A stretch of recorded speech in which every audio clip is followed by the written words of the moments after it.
पुण्यातील भिडे पूल पाण्याखाली, नदीपात्रामधील रस्ता वाहतुकीसाठी बंद, नदीपात्रातील हॉटेल्स पाण्याखाली, प्रशासनाकडून खबरदारीचं आवाहन। खडकवासला धरणातून पाण्याचा विसर्ग वाढला, पुण्यामधील एकता नगर परिसरात पाणी शिरलं, मुठा नदीकाठच्या नागरिकांना सतर्कतेचा इशारा। यंदा खडकवासला धरणातून सर्वाधिक 45,000 क्युसेक वेगाने पाण्याचा विसर्ग सुरू।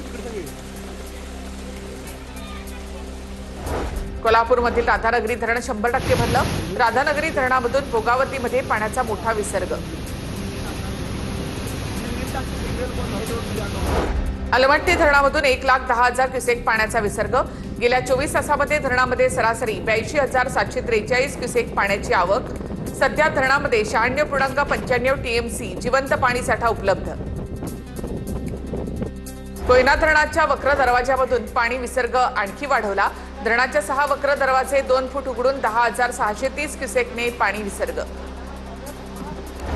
कोयना आणि वारणा धरणातून केल्या जाणाऱ्या विसर्गामुळे सांगलीच्या दोन्ही नद्यांच्या पाणी पातळीमध्ये वाढ, कृष्णा आणि वारणा या दोन्ही नद्यांचं पाणी पात्राच्या बाहेर पडले।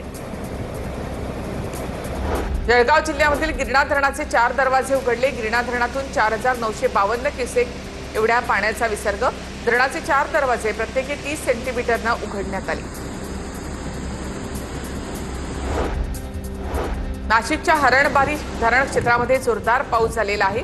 हरणबारी धरणातून मोसम नदी पात्रामध्ये 6,000 क्युसेक वेगाने पाण्याचा विसर्ग, मोसम नदीकाठच्या गावांना प्रशासनाकडून सतर्कतेचा इशारा।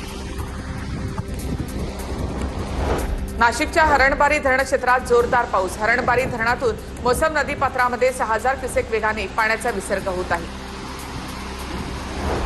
पुण्यातील नीरा नदीच्या खोऱ्यामध्ये सुरू असलेल्या पावसामुळे वीर धरणामधून नीरा नदी पात्रामध्ये पाण्याचा विसर्ग वाढवण्यात आलेला आहे।